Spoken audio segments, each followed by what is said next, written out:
The Equally Yoked Show. Get yoked for free.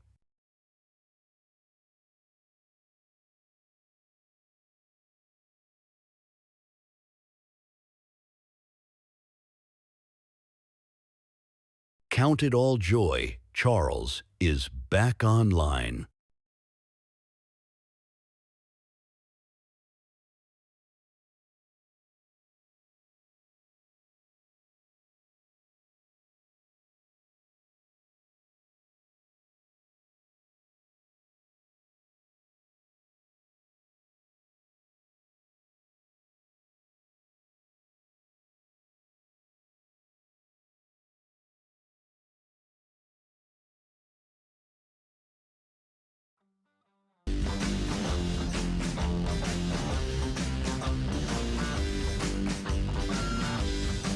Welcome back to the podcast. This is the Equally Yoked Show. We've got quite an impressive lineup of clips to show you today as we begin to break down some of the news that is coming out of Davos. Of course, we've got Trump and his speech talking about the acquisition of Greenland and what it's going to take to acquire this, the sort of steps that he wants to take. And then we're also looking at some of what Caroline Leavitt says concerning why they should be making this deal. Of course, what is the adequate type of pricing we're looking at? And then we're even getting an insight as to what Putin thinks the price would cost for Greenland today, based on the acquisition of Alaska when it was sold to the US by Russia. He kind of breaks down some numbers for us based on his estimate. You can take that with a grain of salt if you'd like. However, we're also looking at Gavin Newsom, who we knew, and we've said on this podcast, he's going to make himself look like an absolute fool. I mean, he looked like somebody who stuck out like a sore thumb, almost like Newsom, sore thumb. So the Green New Deal, the new name Greenland, I actually like that. That's great. That's a great one. I like that. The salt. That's amazing. If you're just joining in the podcast, this is the Equally Yoked Show. Like, share, and subscribe to the podcast. Email us, freedom@equallyyokeshow.com. We're going to be looking at all of this stuff. And of course, this first clip, we're going to be getting into it in a moment here as we let our viewers join in and we can start this broadcast. Now, what we're also going to be seeing is some of the clips of Newsom and how he's basically acting like a little child. I mean, on some of the clips, it looks like he's been crying for whatever reason. Scott Bessent also claps back because of, I guess, Newsom calling him some names. But even AOC, we're going to be maybe getting to that clip where she can't even stand on her own 2 feet when asked about the supposed decline of Donald Trump. She wants to make it seem as though he's in some type of decline, but then she keeps repeating herself, and then she really doesn't know where to go. Same deal as Ilhan Omar, same deal as many of the other Democrats who can't stand on their feet when asked very specific questions. Gavin Newsom was sitting in the back in the corner with the other, he wasn't even sitting. He was actually standing at one point. I don't even think they had chairs for him. I mean, he made himself, I don't know, it's so funny, the guy. It feels like he's so important. At one point he was saying that, Californians, there's people that were coming up to me like worshiping me. So weirdo, dude. So we're going to get into this podcast here. We're going to watch this clip of what seems to be Trump, I guess, in a sense, as what people are saying, he's sort of backtracking here. Now, I wouldn't call it backtracking. I would call this more of a strategy based on what people are calling of, if you've read his book, The Art of the Deal, this is part of the typical Trump playbook. So let's get into this clip here concerning Greenland. And then there's a couple of questions that we'll get to when it comes to what he was asked about the price during a meeting with a sort of a pull-aside meeting with Secretary General NATO, Mark Rutte. said that room was stuffed, standing room only. It looked like there was maybe it was a standing room only. We're going to look at that clip. I thought there were some people sitting because you could clearly see him standing in the side of the room. I'm not sure. They did mention that there was not enough room for people to sit. Most assuredly, you wouldn't want these rich people standing for an hour or more while Donald Trump is speaking. So let's get started with this podcast. Here we go. First clip. We never asked for anything, and we never got anything. We probably won't get anything unless I decide to use excessive strength and force where we would be, frankly, unstoppable. But I won't do that. Okay? Now everyone's saying, oh, good. That's probably the biggest statement I made, because people thought I would use force. I don't have to use force. I don't want. Now, if you remember, the Democrats and a lot of people were saying, look, he might be using military force concerning Greenland. Like he's said in the past, if I'm not mistaken, that, well, if we have to, rather than we're going to, right? There's always what we've seen in the, even with this Truth Social saying that he was going to implement tariffs. He's not going to do that either. Instead, there's going to be some conversations with the Secretary General of NATO, which Caroline Leavitt speaks on in a moment. We're going to look at a clip from that as she is there in Davos. So let's continue on a little bit longer with what he's saying concerning how his stance has changed with how he will acquire Greenland. It's looking like this is on the 2026 cards. I want to use force. I won't use force. All the United States is asking for is a place called Greenland, where we already had it as a trustee, but respectfully returned it back to Denmark not long ago after we defeated the Germans, the Japanese, the Italians, and others in World War II. We gave it back to them. We were a powerful force then, but we are a much more powerful force now, after I rebuilt the military in my first term and continue to do so today. We have a budget of $1.5 trillion. We're bringing back battleships. The battleship is 100 times more powerful than the great battleships you saw in World War II, those great, big, gorgeous ships, the Missouri, the Iowa, the Alabama. Now, first of all, you're saying the EU is going to pull $1.3 trillion from previous trade deal. Now, I doubt that. That's why he pulled out. Now, he would never say why he would pull out. It makes him look weak.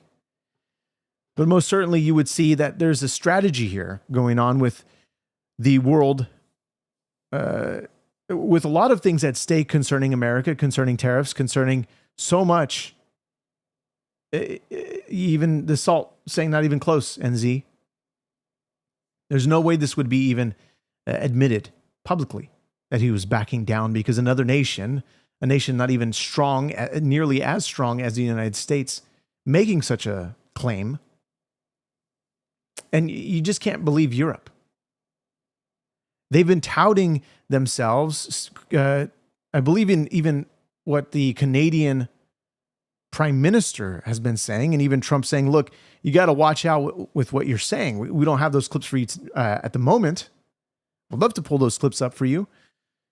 And some of the things that Europe is saying, what they're talking about the acquisition of Greenland and condemning it. But Trump is not going to back down on his word and what he wants to do. He's still going to acquire Greenland. And if he wants to, he can use military force. But he said he's not going to. This is a strategy. This is a part of the deals that he's been making as president. The types of threats, but also the rhetoric that you would hear, which are words that aren't even his. Because I thought maybe we could take them out of mothballs. They said, no, sir, these ships are 100, think of that, 100 times more powerful than those big, magnificent pieces of art that you saw so many times ago, that you still see on television. You say, wow, what a force. 100 times, each ship 100 times more powerful than the big battleships of the past. So that was the end of the mothball story. So what we have gotten out of NATO is nothing except to protect Europe from the Soviet Union and now Russia. I mean, we've helped them for so many years. We've never gotten anything, except we pay for NATO. And we paid for many years until I came along. We paid for, in my opinion, 100% of NATO because they weren't paying their bills. And all we're asking for is to get Greenland, including right title and ownership, because you need the ownership to defend it. You can't defend it on a lease. Number one, legally it's not defensible that way, totally. And number two, psychologically. And so people were also online saying there's no need for them to acquire Greenland. They're already in Greenland, yes. And what Trump pulls out here is, he actually says Greenland is on a lease here. This doesn't make sense. You would actually want to acquire it. It's the same idea of leasing versus owning when it comes to assets such as a home, or when it comes to renting, when it comes to a type of lease agreement with a car or whatever. The idea is to own the land rather than to lease the land. That way you can better protect and to better, upkeep the land, get more out of the land, fix it up how you want it to be. In this case, a lot of it deals with the defense in that northern hemisphere, concerning the attacks that would come based on the short trajectory of missiles that could come over by China, by Russia, possibly. Now, it's interesting because we're going to look at a clip of what Putin says concerning this. I don't want to spoil it too much, just so that we can get to that clip in a moment here, but we're going to look a little bit more concerning this because he's going to get back to Greenland in a moment. Here we go. The hell wants to defend a license agreement or a lease, which is a large piece of ice in the middle of the ocean where, if there is a war, much of the action will take place on that piece of ice. Think of it. Those missiles would be flying right over the center of that piece of ice. All we want from Denmark for national and international security and to keep our very energetic and dangerous potential enemies at bay is this land on which we're going to build the greatest golden dome ever built. We're building a golden dome that's going to, just by its very nature, going to be defending Canada. Canada gets a lot of freebies from us, by the way. They should be grateful also, but they're not. I watched your Prime Minister yesterday. He wasn't so grateful. Here we go. He's going to talk about the moment of some of the things that he was saying concerning Donald Trump, saying that he needs to watch how he's speaking. So let's go ahead and talk about this here. But they should be grateful to us. Canada lives because of the United States. Remember that, Mark, the next time you make your statements. What we did for Israel was amazing, but that's nothing compared to what we have planned for the United States, Canada, and the rest of the world. We are going to build a dome like no other. We did it for Israel. And by the way, I told Bibi, stop taking credit for the dome. That's our technology. That's our stuff. But they had a lot of courage, and they were good fighters, and they did a good job, and we wiped out the Iran nuclear threat like nobody can believe. Nobody's ever seen anything like it. That, Venezuela, taking down Soleimani, wiping out al-Baghdadi when he tried to reinstitute ISIS. We did a lot. I did a lot of big things, all perfectly executed. Everyone was perfectly executed. Somebody told me that, a military expert told me, sir, everything you've done has been perfectly executed. I said, I know. So other presidents have spent, whether foolishly or not, trillions and trillions of dollars on NATO and gotten absolutely nothing in return. We've never asked for anything. It's always a one-way street. Now, and so if you're just joining in on the podcast, subscribe to the show as we begin to discuss some more about the deals concerning Greenland and what's going to happen with the conversations of the Secretary General of NATO, Mark. And so here's Caroline Leavitt, as we're going to look at her clip here on Fox News, talking about why they need to make a deal here.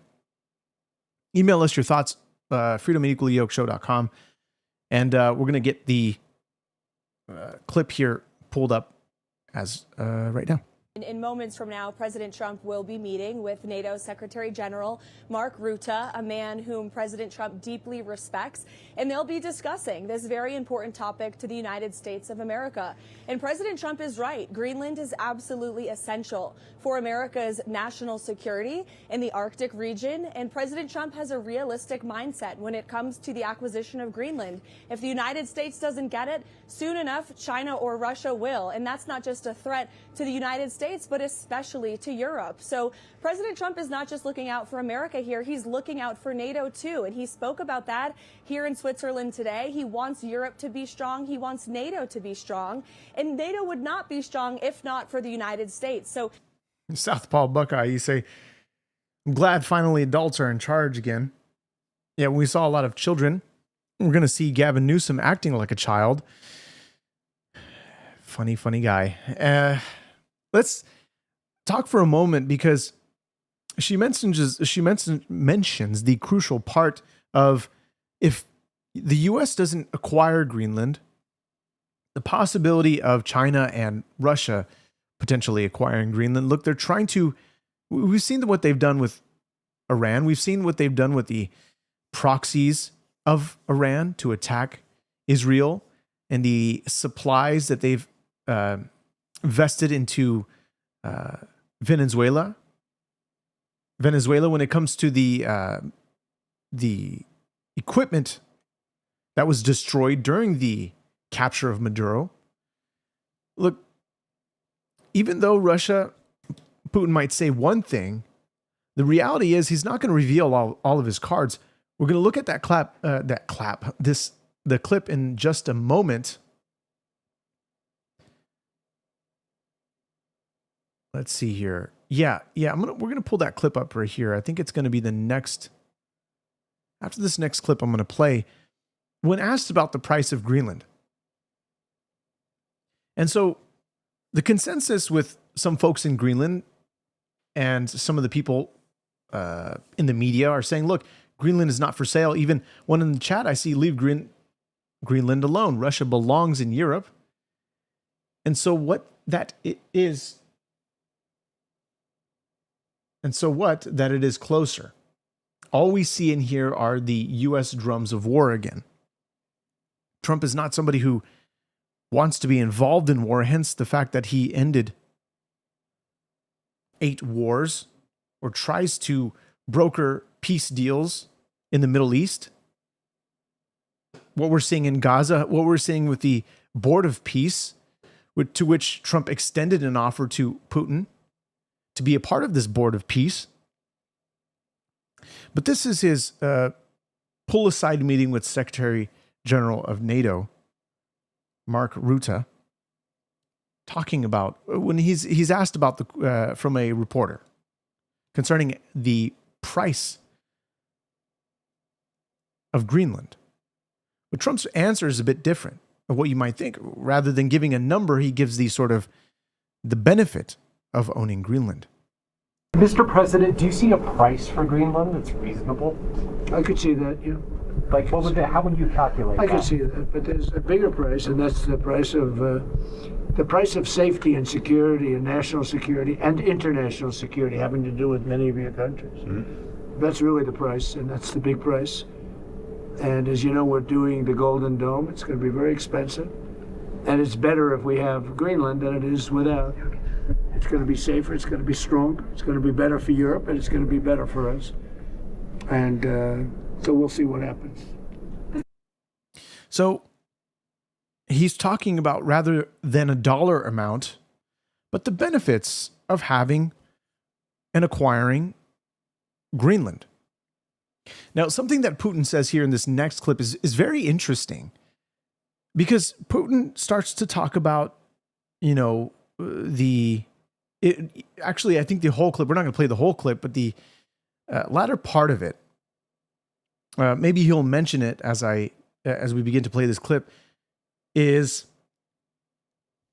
when it comes to the Board of Peace, are we possibly looking at a prophetic moment in time when it comes to the peace that surrounds Israel, being that we have what happens in Ezekiel 38, that there's a surprise attack from the leader, Gog, from the land of Magog, which presumably is Russia, based on the context of the text. Not only that, what biblical scholars also agree on, based on the region of where this would be located, according to the documents that we have concerning this,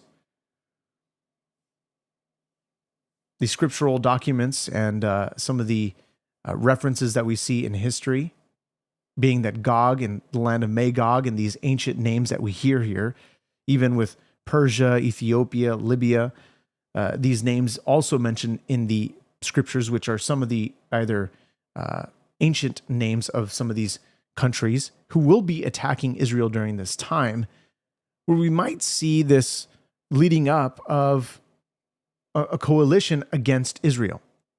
Zach, welcome to the show. Glad you're here. It's been a while. I don't know if you were here in the last podcast, but look, let's take a look at this clip. So he's giving the dollar amount as to what it would cost, but he gives first the dollar amount based on the land that was purchased from Russia, which was Alaska. You're on a break. Glad you're here for the small time that you have. Here we go. The United States bought Alaska from us for $7.2 million US. It is necessary to check these figures, of course, but in my opinion, that is how it is.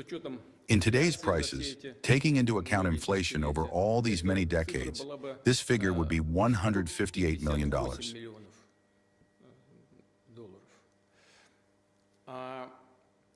And the area of Greenland is a bit more, in my opinion, 2,166,000 square kilometers, also with a little extra. That is, the difference is somewhere around 449 to 450 approximately thousand square kilometers. Well then, if you compare this with the cost of the acquisition of Alaska by the United States, then the price for Greenland would be somewhere there, $200 to $250 million. And if you compare with the gold prices of that time, this figure would be larger, probably closer to $1 billion. But I think that the United States will pull off even this figure. So, by the way, according to Putin, says that there's no issue here when it comes to acquiring Greenland for whatever price it might be. Now, the way in the means of which they acquire it, of course, people were saying this would be acquired by military force. Of course, the Democrats were attempting to warn the American people, saying, look, this is a tyrant. He's completely out of control. And they're trying to warn the American people as if this is, what he wants to do, which is use the military and meddle in Middle Eastern affairs, where Trump is taking a very careful step concerning Greenland, concerning Iran, concerning these issues, even with Venezuela. Look, as he brings the dollar amount, saying that there's no problem that they could acquire this, but here's also this piece in this clip here. The main thing is that Denmark and the United States also have their own experience in this regard. In my opinion, in 1917, Denmark already sold and the United States bought the Virgin Islands. So such experience also exists. By the way, Denmark always treated Greenland as a colony and treated it quite harshly, if not to say cruelly. But that is already a matter of a different order. It is unlikely that this interests anyone now, but it definitely does not concern us. And so, as I mentioned earlier, saying that Putin's like, well, this doesn't really concern. He wouldn't reveal his cards concerning, what this could mean with the defense and the Golden Dome that Trump is trying to build, because you're going to need these defense systems in order to stop any type of ballistic missiles coming over from the north. There is security measures that needs to take place, because obviously those that might not be thinking this or considering this, it's the same concept of how the Israeli, I forget what it's called. It's not the Golden Dome. That's the name I have in my mind. What is some chat? Help me out here. What is the Israeli version of the Golden Dome? The missile system that protects them. Somebody help me out here. But you need these weapon systems in order to defend against, especially with what Iran has shown that they were able to do when they shot the Iron Dome. Yes, the Iron Dome. Thank you so much. God bless you guys. The Iron Dome, which the U.S. helped build the Iron Dome. David Sling is another one. Yes, of course. The Arrow. I think the Arrow and David Sling, they might be the same thing. I'm not sure. But, or these could be two different things, because they've worked on an iteration or separate systems in order to combat these ballistic missiles, to combat the rocket fires that come in from, of course, that were coming in from Gaza, from Hezbollah on the north. And so in order to combat these types of projectiles, what they have to do is they have to change the types of technologies that is utilized because of the projection or because of the type of projectile and how they are to either evade the defense missiles or however the case. And America aided in the rebuilding of the Iron Dome, or in the establishing the equipment when it comes to the Iron Dome. And so what Trump wants to do is build a greater defense mechanism, which is the Golden Dome. And in this case, the acquisition of Greenland is going to help in that matter. Amongst other things, such as the ways that we can mine the natural resources from Greenland's land. And so when it comes to Putin saying, well, there's no concern with us, this doesn't concern us, is there something more being said there? Quite possibly. So let's look at Gavin Newsom. Let's switch some gears here for a moment. But Gavin is not having it at Davos. Amongst all these world leaders, he's the worst of the bunch. He's wearing his big fat ego all over his face. He looks like a child. He looks like he ran to the restroom right after the meeting, right after actually Donald Trump's speech, and looked like he cried for a bit. His eyes are all puffy. They look all red. Maybe he's got allergies. I don't know. I got allergies. I got allergies right now. Maybe I was crying in the restroom before this podcast. I'm kidding. But he's walking around as if he's too good for this meeting here. He invites himself. I mean, I'm not sure how he was able to acquire a ticket.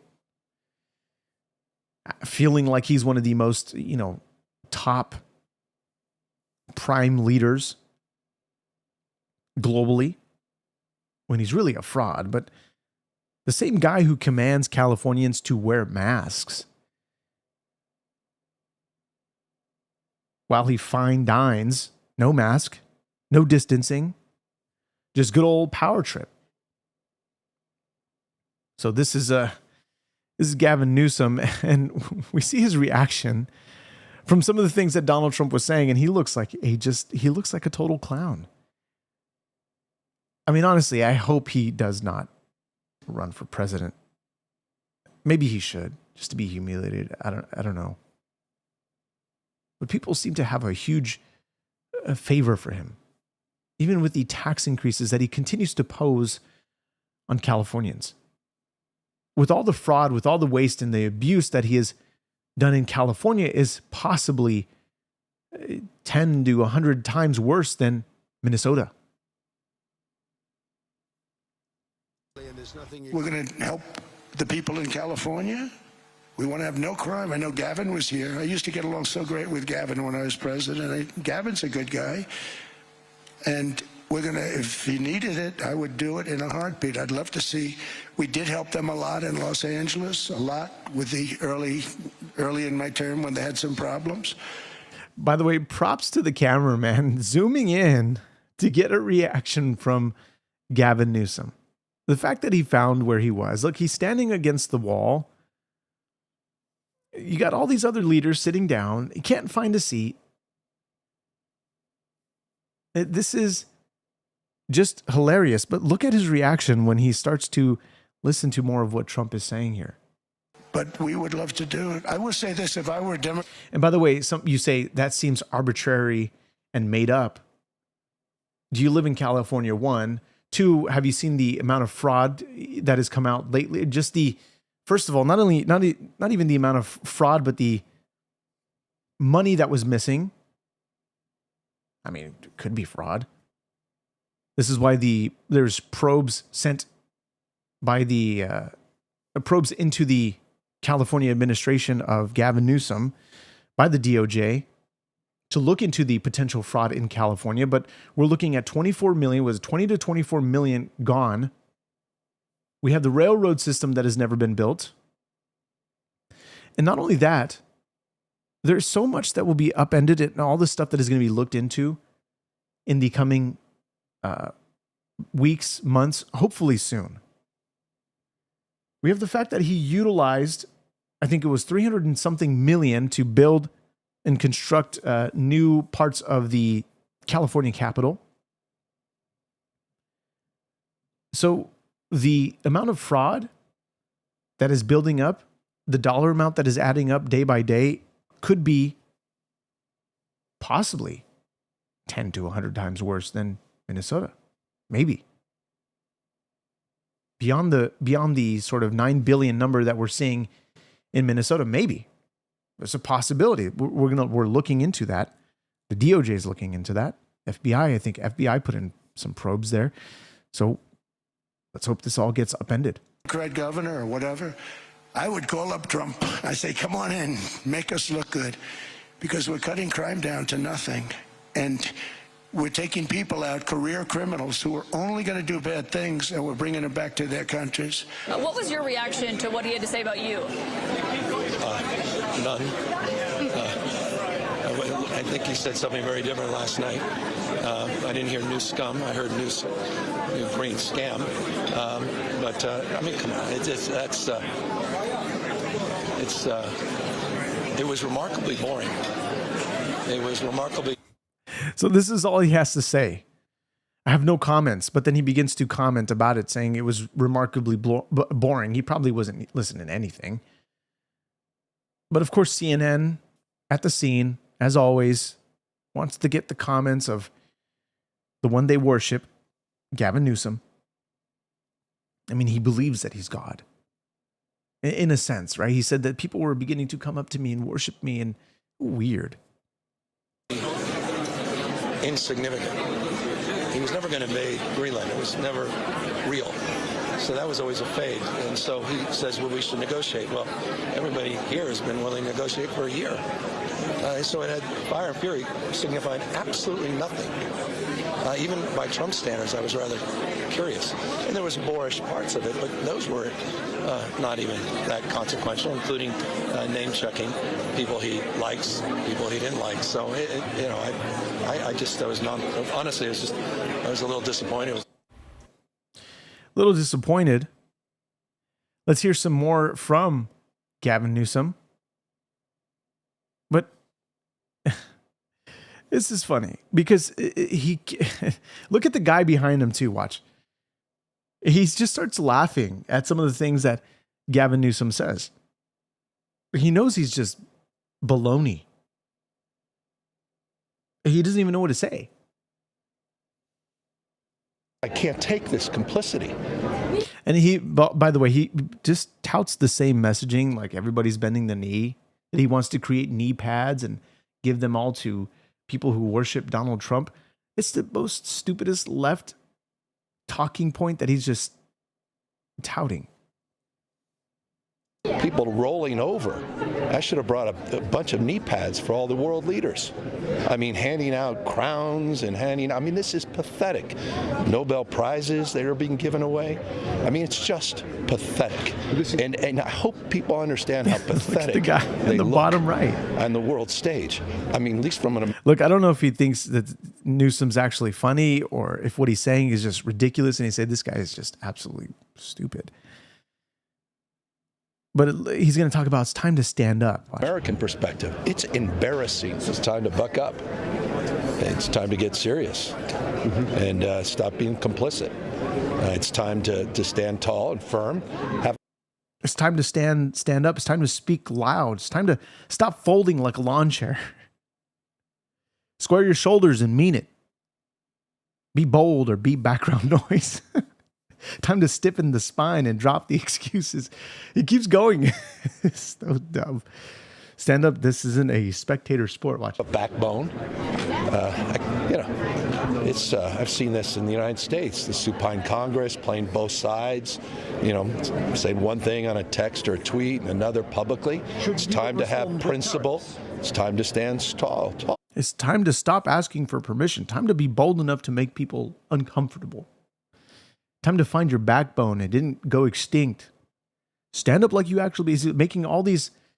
It's so funny. Oh boy. It's time to stand tall instead of standing by. Gavin Newsom's got a lot of these great, funny, what do you call these? These are, what's the word for it? These phrases. But even when AOC asked about Donald Trump, saying that he's suffering from mental decline as the world is watching, this is her response. She's fumbling, trying to figure out what to say, and she just can't say a thing. She doesn't know what to say. This is AOC. Real quick, how big of a factor is Donald Trump's cognitive decline, given what we're seeing at Davos? I think that the president has been acting in increasingly erratic ways. I think it is really damning when we think about the degree to which mass media outlets reported on Joe Biden, and that resulted in the Democratic Party changing its nominee, etc. Yet we are seeing behavior from Donald Trump that is increasingly erratic and alarming, and everyone's pretending that this is normal. I don't really understand why that is. It is very bizarre. But then, importantly, I think that for our European partners and for our global partners. It's funny for those that are in the chat saying they took away his critical thinking. This guy fumbles a lot. You tout the same nonsense that the left, that CNN, that all these outlets say online. It's the same joke that is being swirled around the Democratic sphere. The left, the liberals, they just have nothing new to say other than you worship the golden idol, the orange man. You have nothing to say. And you just continue commenting with no real insight, no critical thinking, no, thoughts that are original. Those that say you're in your own echo chamber, when you repeat the same things that the left, like AOC, Ilhan Omar, the same name calling, the same thing, the low IQ, it's the same crap. And it's just so funny. And then you call Donald Trump a pedophile. I probably shouldn't have said that on YouTube, but it's okay. They've been okay with some of the things that we've been playing on the show, so it's okay. I hope so. And so you even have YouTube Punk who loves to use biblical quotes in order to support his point when he sucks at it. But let's let AOC cook a little bit more. She cooks a fine left meal here, and that is a lot of word salad. She gets it from her mother, Kamala Harris, the cackler. I think what they also see is the result of not just one man, right? But also the entire government apparatus and a party that is willing to watch someone decompensate in front of the world and do nothing about it. I don't know what's going on, but I find that the standard, it would be helpful if we could apply an even standard here and far more, a fraction of the reporting that was dedicated, a year or two ago to see that applied right now. Spoken like a true left, but AOC can't seem to think on her feet. But someone who adamantly defended Joe Biden during the reports of how terrible his mental decline was, how terrible his mental decline actually was, even the performance, which most certainly was a performance, of his terrible debate during in 2024 with Donald Trump, where they had to just switch it up and they had to say, well, we got to figure something out here. Let's put Kamala Harris. Let's make her on the ballot. No election.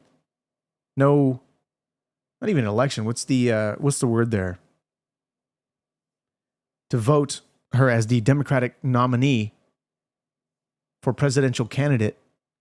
They just put her there. They had no other option. They had no other solid option. Anybody who was viable in order to take the place of Joe Biden. And of course, what we're looking for in 2028, what might be coming to a city near you, what might be coming, what we'll see coming on the ballot in 2028, seeing what we're looking to, what we're witnessing in 2026 for these midterms, people are talking about Donald Trump saying, well, he's gonna get rid of midterms. What do you think about that? And they're basing their whole argument, they're basing their whole hypothetical based on a little tiny section of an article that has no context to it. And not only that, by the way, that you mentioned the DNC not releasing their, what is it called? Their, we're going over this on the podcast. Their report based on the last election. They had no other option. Harris was forced to step up. They had to put somebody there. They had to put somebody on the ticket. They weren't just going to give the keys over to Donald Trump. What do you think they were going to do? Just give it to Donald Trump? They had to put her there. They didn't want her there. They'd rather somebody else, quite frankly, but that was the best they got. And then she chose, or whoever decided this was a good idea, they put Tim Walz, Timmy Tim, on the VP. Like, do you guys not acknowledge how terrible this duo was, and how much the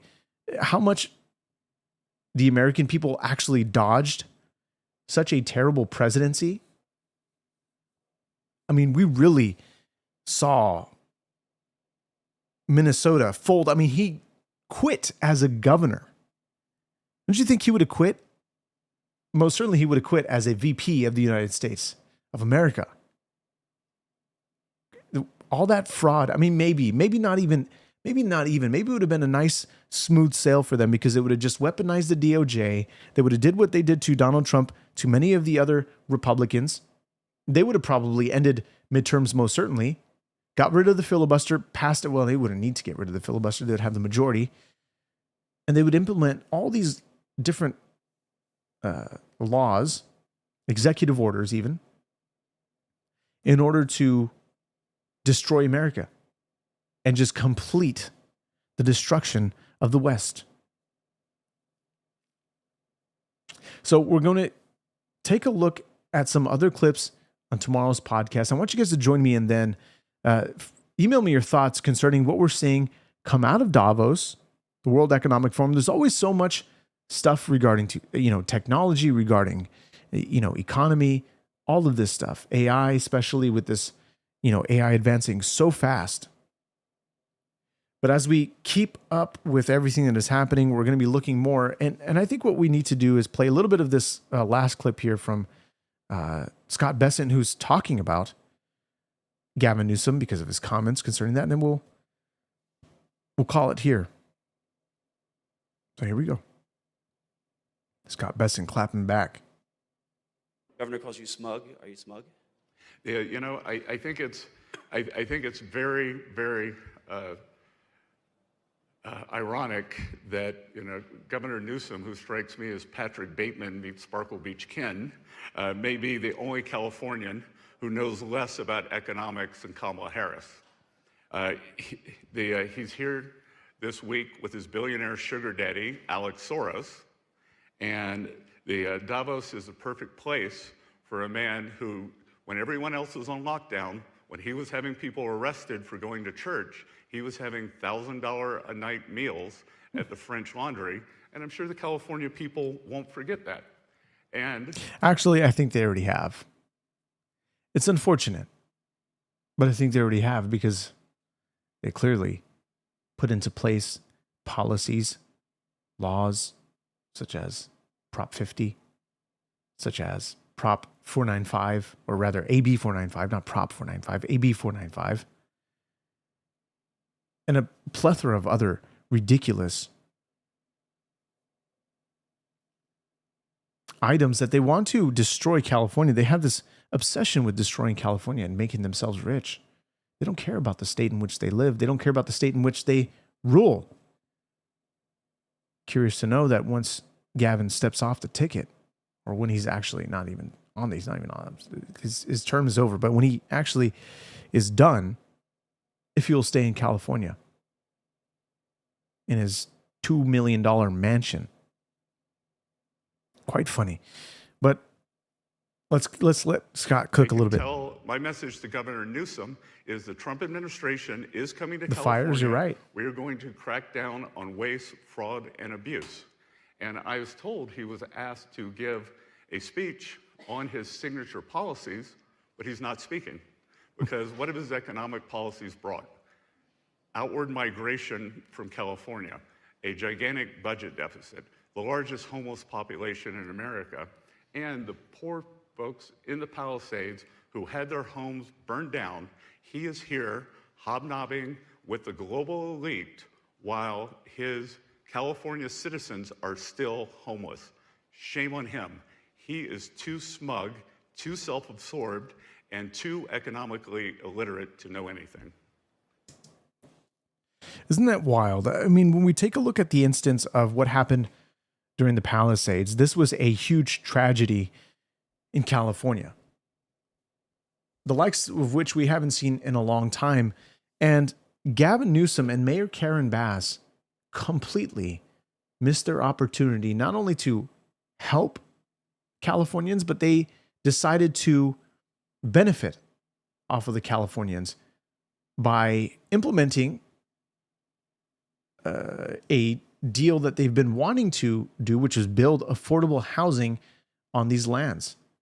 They took forever to allow owners to go in and clean up the wreckage, and many who are willing to do it themselves. And however, what happened since then, we've seen nothing but the community getting together and helping these folks. And then you have Gavin Newsom, who is at Davos, not even running California.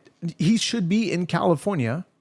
We have the fraud also, too, with not only with the Palisades, which there was money that was supposed to be used for the Palisades that ended up being used elsewhere.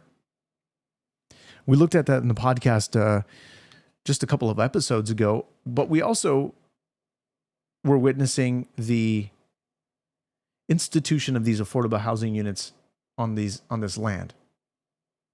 Gavin Newsom completely screwed up. Mayor Karen Bass was gone, out of the country, She didn't care. It was only until the rhetoric grew enough where she had to fly back because she was out while LA was burning. She didn't care. And blame everybody else but themselves. Even when Donald Trump spoke to Gavin Newsom concerning these, concerning the fire department, concerning how they could effectively keep LA safe from these fires. I mean, this happens year round with California. Fires break out. It happens all the time. And so, guys, join me on tomorrow's podcast as we begin to look more at what is coming out of the World Economic Forum. Of course, we're going to be looking at also some Epstein information, what we're seeing out of the congressional hearings, and who's actually holding the files back, because everybody's saying it's the Republicans, it's the DOJ. We're going to look at that in the next show. Maybe some of the Nick Shirley testimony, congressional testimony. And so I hope you join in. And of course, subscribe to the podcast, email us freedomaticallyokshow.com, and we'll get to check in with you, the Lord willing. We get to do that tomorrow. So I'll see you guys in the next one. Peace.